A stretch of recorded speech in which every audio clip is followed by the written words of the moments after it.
Welcome back, listeners, to Gestalheim Productions as we go back to Capers and Cataclysms Arc 2, Boy Terror. When last we left our heroes, they managed to save the Ivory Queen, only to find out she was half of a clockwork body, and then they were assigned to take the Ivory Queen back home. What happens next? Stay tuned. Our promo for this week is $2 Creature Feature, a Monster of the Week podcast, and one of the friends that we have had a couple guests from the actual play community. We're in the actual place, a great place for podcasters to meet other podcasters and collaborate, as well as help promote each other. Link in the show notes. In a world without magic, a world much like our own, danger still creeps around every corner. But where there's danger, there's always someone willing to take up the risk. And opens her mouth wide. God, is there anybody normal in this city at all? Well, you know me, boys. I do love an apocalyptic event. Since 2020, $2 Creature Feature has delivered a high-quality Monster of the Week podcast in association with Althaven TTRPG Network. In Season 1, we traveled with Severus Svardy's Traveling Fun Fair. In Season 2, we solved the mystery of what lurks at the heart of Jupiter Hollow. Now, a new team must stand up to the threats that are out of this world. $2 Creature Feature proudly presents Season 3, Atlas.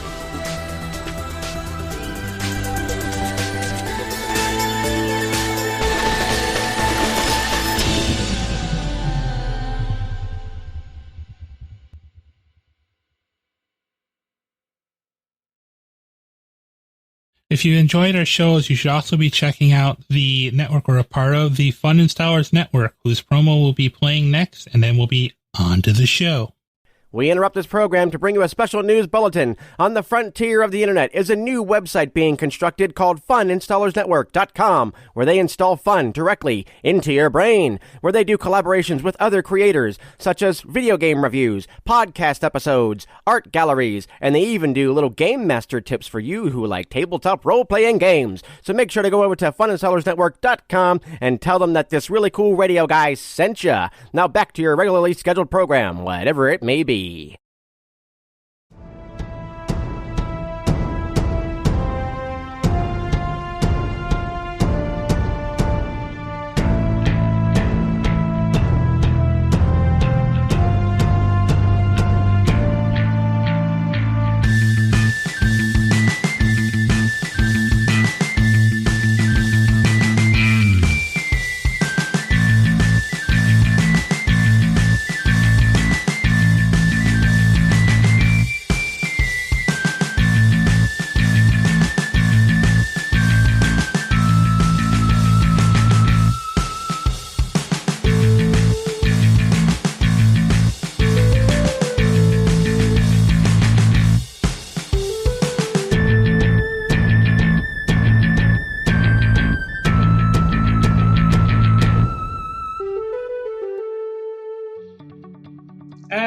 Our adventurers had completely annihilated an army of Get Out Gang members. Small army, but still. And if I remember correctly, none of them so much as got bloodied. One person did. Bloodied, no. Like the closest... Hurt, yes. The closest person. The closest person to being bloodied was Zell, Eric's character, and even then. Yeah. Once again, Pepe felt like we were picking on all of them. This felt wrong. I am not feeling well. Bullying gone correct? I do not like this emotion. On the plus side, you have 2 prisoners that you didn't kill. Please heal me. Good. And you get a long rest. My inside should stay on the inside. Yeah, that voice is just very creepy. But on the plus side, you just finished combat, and you have discovered a ticking torso of a clockwork person with Ivory Queen on a plate on the front of it. Creepy. Especially that it's still ticking. Not quite as creepy as Zell, but still. I don't understand why you call me creepy. I'm just talking softly and quietly.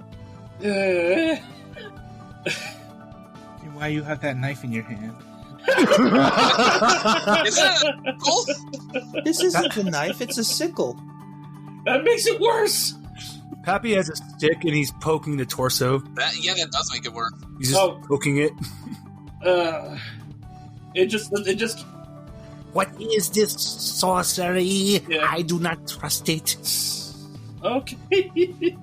Please don't poke her. It's called clockwork. Poke. Not poking the clockwork. Zell just kind of cocks his head to the side and looks at Pappy. I asked you not to poke her. Pappy goes and hides behind his fuzzy commander. Save me! Zephyr just kind of levitates high enough to be out of the way. This brings back so many memories. Zephyr, I'm going to call you Sans.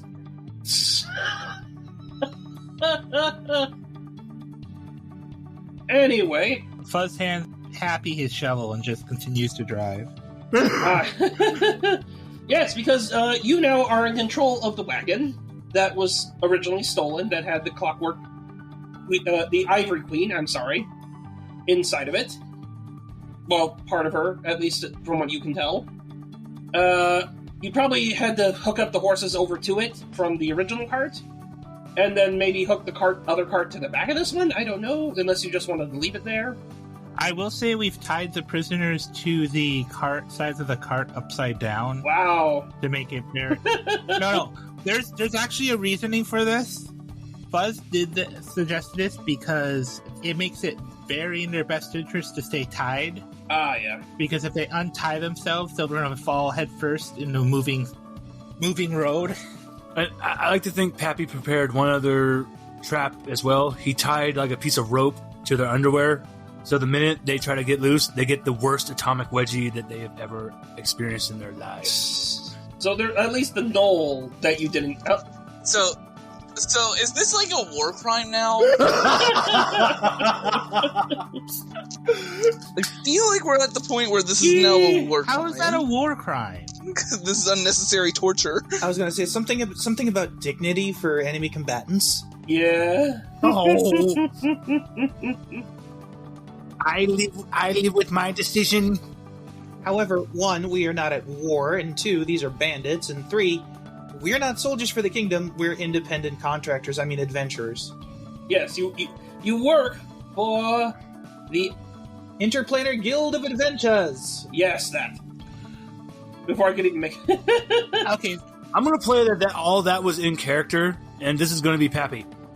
Zell, I will forgive that your creepy, scary voice this one time because you agree with me. See, Sans, I'm right. And Pappy just puts his feet up and just lounges back. He just kind of cocks his head to the side again and is like, what do you mean creepy? And I'm scared again. Every time. Meanwhile, Zephyr's already asleep on the other half of the cart, taking it up because he's 9 feet tall. If anyone forgot. Also, I just realized something. You're going to hate me for this, Derasting. What's that? The 2 sniper rifles, the 2 that we took down have. How much ammunition do they have? That's a good question. They only had a few bullets each, 4 or 5. Yeah, but they didn't get to use any of them. No, they didn't. They didn't get to get single shots. So now you have a nice clip of about 7 extra rounds, and 2 more sniper rifles. Profit. Yeah. Profit. I'm sure the guild will love you guys bringing back this equipment, and maybe if you wanted to throw some of the scrap metal from the 2 trash steel defenders. I'm sure. Oh yeah, what kind of weaponry did they have? Nothing great. Oh yeah, we would have probably taken time to pick up the remains and put it in the cart. Yeah, you probably loaded up all the valuable equipment into the cart that you connected to the back of the... What is... no, it's not Carriage. A carousel. Carriage, thank you. My brain kept wanting to call it a carousel, and I know that was wrong. Horse tornado. And I will say, Fuzz has the two sniper rifles across his back like the main character in Hot Fuzz halfway through the movie when he's going back to town. So those are the ones he picked up. What about his normal? that one he's out. That one's out of ammo, so that's in the back. That's in the back with the steel defenders because he figures if anyone sneak attacks them, and they'll pick up the rifle thinking it has ammunition, and then they'll go click, and then he can go back. Yeah, fair enough. Oh wait, It's a trap. Wait, if we're doing this, then Pappy totally would have went to every bandit and like took their pants bucket, pants button, and made a necklace out of them. These are my trophies. Their pants button? Yep, Okay.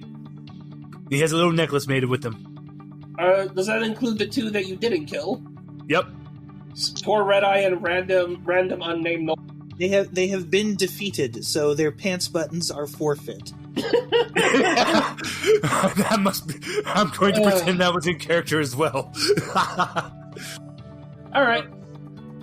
Yeah, no, Zephyr's definitely asleep after that. He's definitely taking up like half the cart.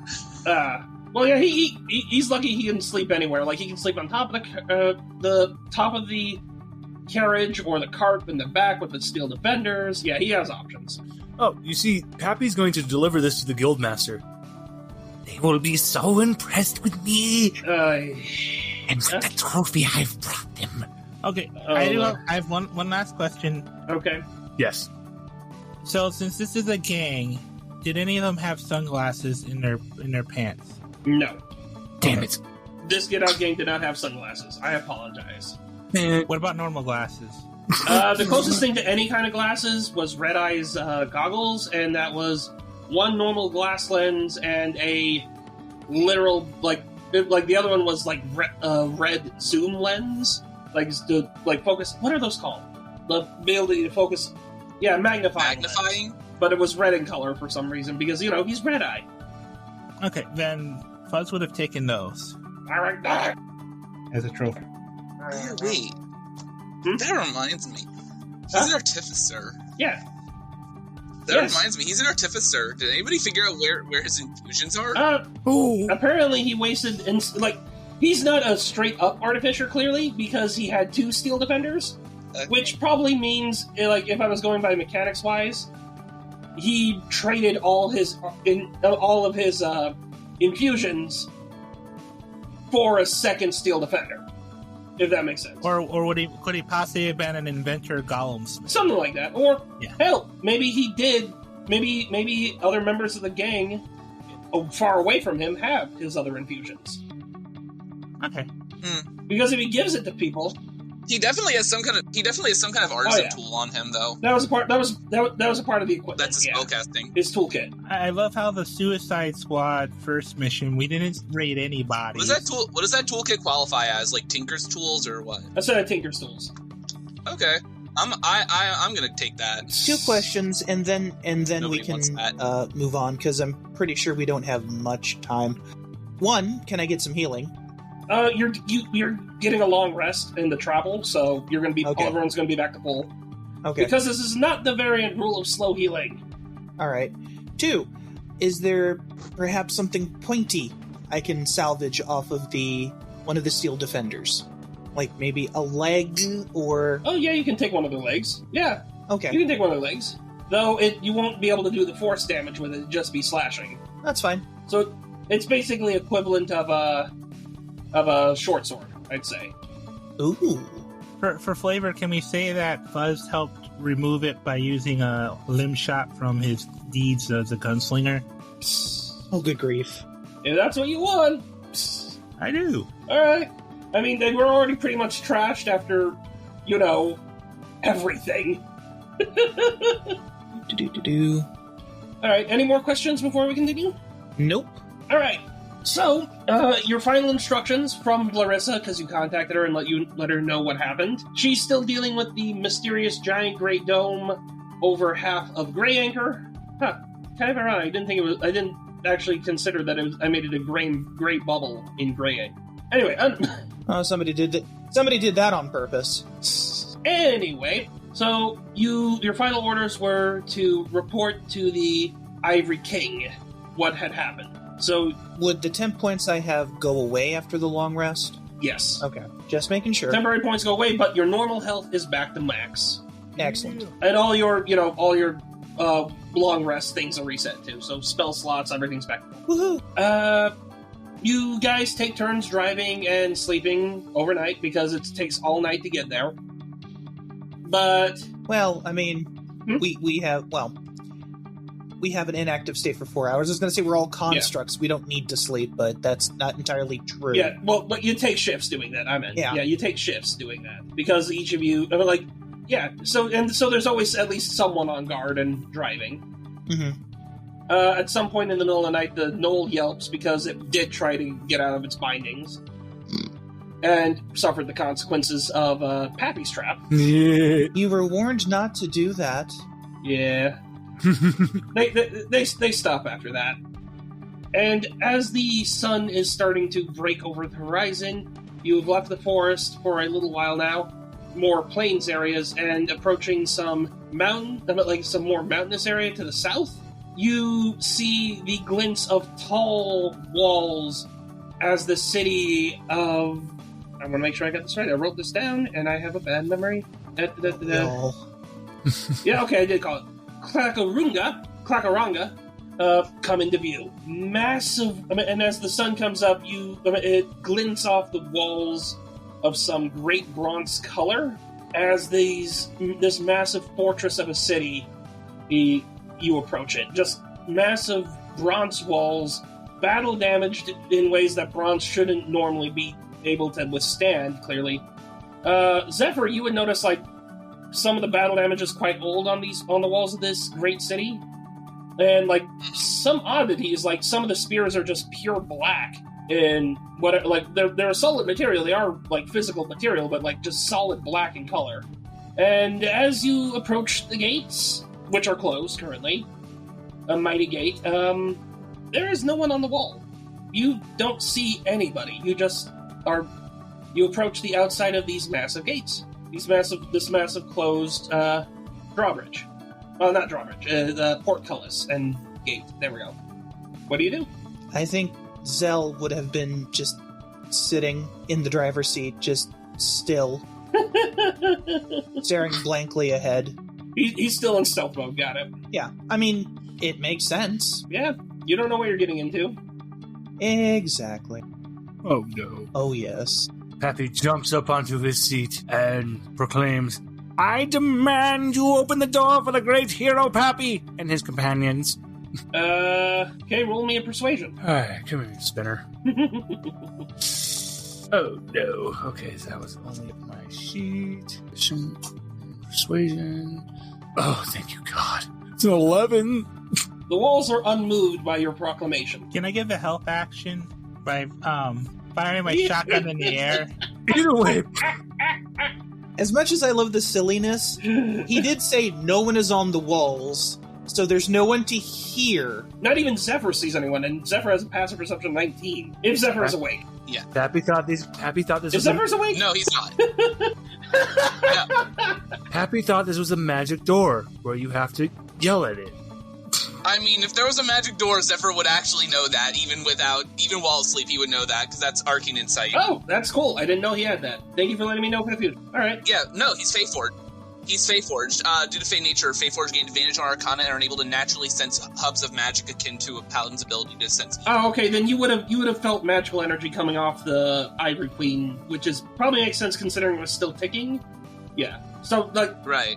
Yeah, I was gonna ask about that. Did she actually ever, produce any of that? Because I get to Zephyr, it's like static electricity almost. Did she actually what? Produce any what? Any magic waves. Oh, she has there's passive magic within her, within that torso you have. Yeah. Which is probably why it's still ticking. So yeah, the wall is. So you want to do the help action? What's the help action allow again? Basically, gives them advantage. Okay, go ahead. Just you can roll again if you want. And I'm playing it as I'm firing the shotgun in the air as allowed to draw attention. All right.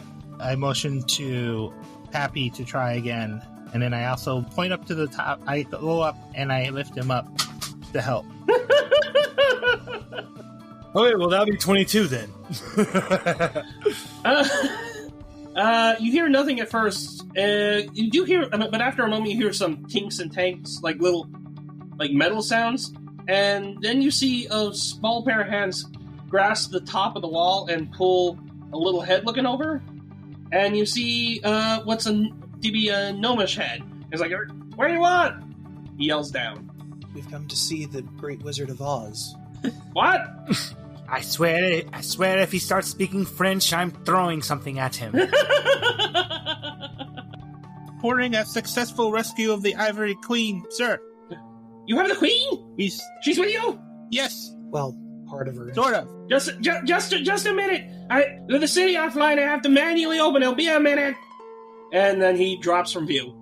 And over the course of the next 15 minutes, you hear clanks and rings, and slowly the portcullis is raised. You hear some cursing too, because it jams at one point, like it stops and then starts going again. It takes him... That's impressive if we can hear that from that distance. Yeah, well, there's a lot of echoes. Oh, that's fair. It takes 15 minutes before the portcullis is all the way up, and then you hear the doors very slowly also... One of the doors very slowly starts to open. Opening into a very amazing city, very Clockwork themed. Like, there's a lot of brass and gears, and kind of actually looks like a small European village almost. Like, the buildings are very close together.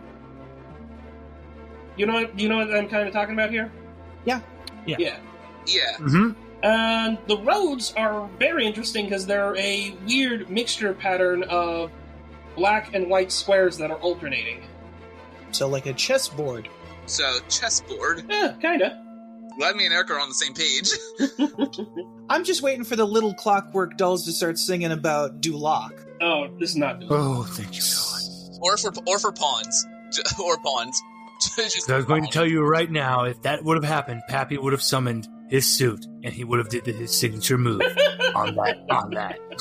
It would have happened. And Pappy would have just looked at everyone and went, "We are not having any of that." So, yeah, it takes a small world. Just replace an arrowhead with, like, just a blunt rock and just knock him out. Alright, so, yeah, it takes 15 minutes before the gate opens for them. They're just sitting out front, and it just, like, you hear it going the entire time, but it's just, like, it's not a lot of noise, it's just loud clanks, and just, you get the feeling that that gnome you saw was manually turning a crank of something to get those doors to open. And it took him a long while. Huh? That poor little bastard. Yeah. And nobody decided to wake Zephyr up to say go help him. In fact, the gates open just a bit more than needed to get the cart through before it stops. And silence for a minute until you see the gnome very tiredly walking around the corner of the open door. Just like, he's kind of leaning on a cane that looks like a crank handle. Oh, Jesus. Like it has that little bend in it. Uh-huh. And, like, he's using that. I was like, come on. Big wall. It's a big wall. And it is at this point, Zell turns his head slowly to look at the gnome, blinks once. Are you all right, sir? You call me Cranker. I'm in charge of cranks. I'm okay. As long as if you're okay, sir. Look, and just kind of turns his head back to look straight ahead. Like, he doesn't seem fazed at all by that, which is a little odd considering most people are really fazed by that. Including others like him. Yeah. Cranker doesn't seem to give a shit, though. It's like, Cranker. Just what horrors have you seen? Horse. This is just a mechanical. Like, I work for the Ivory Queen. What do you expect? Anyway, the Ivory Castle, straight down this road, 5 blocks. Take a left until you are at center line, and take a right, and you'll go right to the front gate, and right to the castle. Huh. Hi. I'm gonna sit down. As a good soldier, I think that Fuzz brings the cart in, but then he stops and he hops off and he offers to turn the crank to bring the drawbridge back up. Oh, like close the doors and lower the portcullis? Yeah. Oh, thank you. That would be very, very helpful of you. And he leans against the wall and he holds out his cane to you. You're gonna need this. And it's up 3 flights of stairs. Zell looks to Zephyr, blinks once slowly. You're the biggest. You should be the one doing this to help the old man. It would be very nice of you to do so. You just get like slight snoring sounds. Pappy's going to poke him with a stick. Oh, he's poking Zephyr with a stick? Yep. Okay. He's going to poke him with a stick. Alright. Zell's going to stand on Zephyr and kind of lean in. So there's about, 3 inches between their faces. Zephyr. Wake up, Zephyr. I'm just gonna be out of character for a second. You're asking for something. I'm gonna be honest. You're asking for something. Pappy's getting out the permanent marker. After that, Zephyr's immediately going to jolt up into Yeet Zell. Yeet! Nope. Aaron, give me a dexterity saving throw. Buzz is meanwhile just heading up the stairs because he is a buff bear. Because there's no way you're gonna hide that permanent marker from him. There's no way. That's not Zell. That's Pappy, though. That's Pappy was getting it out. That's what's making Zephyr wake up and then see Zell on him, in which cause Yeet. You said dexterity saving throw? Oh, actually, you can do a dexterity saving throw, or if you have acrobatics or athletics, you can roll one of those instead. Up to you. Nah, nope, neither. It's 13 all the way around. Roll 1d4. Do I roll anything? No, because you just kind of... 1. You take one point of bludgeoning damage as you hit the ground outside the cart. Oh no! Like, bump! I would like to think that he actually hits into Pappy, so Pappy should take a damage too. If he had crit failed the dexterity save, that's what would have happened. Can I roll to make that happen? Because I'm the one eating. Oh, if you want to aim him at Pappy, go ahead. Yeah, sure. Do it. Oh, Lord. What kind of attack is this? Like improvised? Yeah, it would be an I think Zell counts as an improvised weapon. Yeah, you're not wrong. You're just making what Pappy's going to draw on Zephyr's face even better. You're not getting that. That's the thing. Zephyr sleeps enough that he innately now knows the sound of permanent marker caps opening. And as soon as he hears, like, hey, yes. Alert! This is why a active stealth roll will be needed. He's also... Not just passive. And he's also, keenly aware of, was it Blackquill? Yeah. Yeah, he's also very aware of her. Yeah. But that's the other... Oh my god. Yeah, and Blurris's Blackquill successfully stuck up on him once and never again. Yeah, never made the mistake again. Scared the shit out of him. It's like, oh, so wait. Okay. Where did she come from? Do you want to hear the attack roll? Yes. Natural 20. Oh no! Alright. So, Zell, you're still only taking the 1 because you are the weapon, not the target. I was gonna say, so what does a Gepetin do for damage roll? Bludgeoning, 1d6, 1d8. Well, yeah, bludgeoning. I'm talking about dice. What's an improvised weapon? Isn't it 1d4 for weapon plus strength? Improvised weapon? Zell became a bullet. It depends on the weapon itself. It honestly depends on the size of the weapon. And being that I'm like 3 foot something, I would... Literally a third of the size. Yeah. I would say I'm a club? Yeah, it normally says just... More like a baseball bat, but, I'm not trying to kill anybody, but like... Rules is written in be 1d4, apparently, but I'd bump that up to a 1d6. Well, yeah, it's either 1d4 or, depending on DM... Oh, wait, right, this is a crit, so 2d6. Jesus. Oh, and... Can I make it clear I'm not trying to kill anybody? Yeah, non-lethal damage, but still. I mean, at least now we know how much damage... Gepetin does! Well, maybe not Fuzz, but at least now we know how much damage Zell and Happy would do when yoked at somebody. 1d6! Being a stuffed bear, Fuzz would nominally do less. Probably do nothing. No, there's still impact damage because, I mean, he's still got weight to him. Okay, good. I rolled low. How much you do? 4. Alright, so Pappy takes 4. Zell only takes one because they are the weapon. Right. Wait, I have to paint this. Zell becomes a bullet, like literally just becomes a bullet as he hits Pappy, and Pappy flies off a little ways, and you just hear a "Damn you, Sans!" As you both crash into the ground. Ding! 2 of the damage from that was Zell hitting you, and the other 2 was you hitting the ground. Yeah. Zell just sits up and looks up. We're not doing that. Looks up at Zephyr, goes, "That wasn't very nice. I was just trying to wake you up to help the old man." I'm not that old. You should help the old man. I'm not that old. God, you're creepy. You appear to be very old. Be quiet. Oh. Wow, that was straight up Krillin right there. God, you're creepy. Crank owned count. Poor Cranker. Ding. Ding.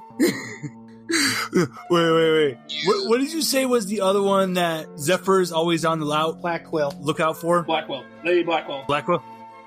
Blackwell markers. Is this because of the time in the past when me and Lady Blackquill drew that fantastic mustache and gave you the weird glasses with the funny nose? There's no way Pappy snuck up on him with Blackwell. Was riding on his shoulders. There's no way that Pappy managed to sneak up. How do you think we got caught? How do you think they got caught? Because Pappy was laughing. Brian, what's Pappy's AC right now? Jesus. Oh! No! If Blackwell managed it once, it was definitely alone. There was no other way she could have gotten that without being alone. Like, Pappy takes credit, but he was on the other side of the room looking through binoculars. Yup, he got used as a lookout. Yeah, Brian, what's Pappy's AC right now? A 10. A 10. Oh, because he's in nobody form. Oh, no. Yup. So you hear a cling as the handle of a dagger bounces off the ground in front of you, because I only rolled a 9. Oh, thank God. What is wrong with you people? What the hell? He was trying to conk Pappy in the head to get him to be less silly. I threw it non-lethally. Are you sure you people saved the queen? Yes, her torso's up there. She's in pieces. Zell's head just kind of turns to look at Cranker. Yes, we are. We are from the Interplanar Guild of Adventurers. So, you mean the Intergalactic Grapes testing? How tall is Cranker? Cranker is... He stands at a staggering 3'2". Okay, he's only two inches taller than Pappy, but Pappy's going to start walking with a glowing from his... Oh wow, I'm only 2'6", never mind. Do you push Zell off you? Because technically Zell would still be on top of you. Yes, Pappy's going to push him off. Because we've been insulted. Pat pulls out his permanent marker and starts approaching Crank. Pappy, why did you push me off of you? That wasn't very nice. You! Zell, I'm reclaiming our honor. Give me a minute. We don't have the time for this. Yes, the king very much would like to see his wife, please. Please. We will bring the torso up to him in a minute. Pappy. And there it is. Don't... We still have to bring more pieces for him. And you just hear the permanent marker cap pop. Pappy, please don't. And Pappy grabs Cranker's shoulder. Please leave the old man alone, or I will be very sad. He just draws a little fancy mustache on his face. Pappy's asking for something again, and I'm like... Meanwhile, Sean? Pappy is done. Meanwhile, back at the plot. You can give me athletics or strength. Or, athletics would probably make sense. It's not a saving throw. Alright. Okay. An athletics roll to see how well you are at getting... Because, it's very clearly marked, and, the crank cane he gave you, it has a very clear... weird bottom part that you can see where it matches up on the wall after you make it the 3 stories up. Because they did say it was on the 3rd floor. He did. 3 flights of stairs. I don't like this dice. I don't like my chances. It's like an Allen wrench, I'm guessing. No matter... it's kind of like that. It's a 10. I got a 4 on the dice. You do succeed. No matter what you were going to succeed unless you crit failed, it just... takes you a long time. It takes another 15 minutes before you finish closing it. Actually, wait. I just realized I do have a feature I could use for this. Oh! Poker face. What's that do? I have advantage on ability checks and savings throws made to prevent others from sensing your motivations, perceiving your emotions, or reading your thought. And I feel like Fuzz would put extra effort into not want to be perceived as feeling weak. Well, thankfully no one else is up there, so you don't have to... I was going to say, bit of a stretch. Yeah. Okay. And I mean, that means you're as strong as an old gnome man. Oh, I'm sorry. For whatever that's worth. wow. But yeah, things do close up, and like if you want to use that feature to make them think it's like, wow, that took you a long time. How weak are you? It's just like, no, it's just a. If you want to deceive them into thinking it's just because the system does just take a long time. That's what you can use that for. No, that's fair. Yeah. I'll find another way to use the poker face. Alright. It's half an hour past sunrise is what we're at now, because that's how long it took to open and close the gate. And close. So yeah, welcome to the city of Clackarunga. The Cranker, now with probably a lot of facial markups, unfortunately for him. He gives you the instructions again, and he says he has to get back inside. He has to finish oiling the chains. He's part of the maintenance crew here in the city, after all. I am sorry for Pappy's misbehavior. It's okay, I've gotten dirtier on a Tuesday. He will be taken care of. Thank you. Pappy now has a Sherlock's Holmes hat on. Because he is incredibly paranoid, because he's just... And he leans over to Zell and he goes, Zell, I literally just told him that we have the torso of the queen and he didn't react. I don't trust him. Zell frowns at Pappy. I am not happy with your behavior, Pappy. Please do not speak to me for a little while.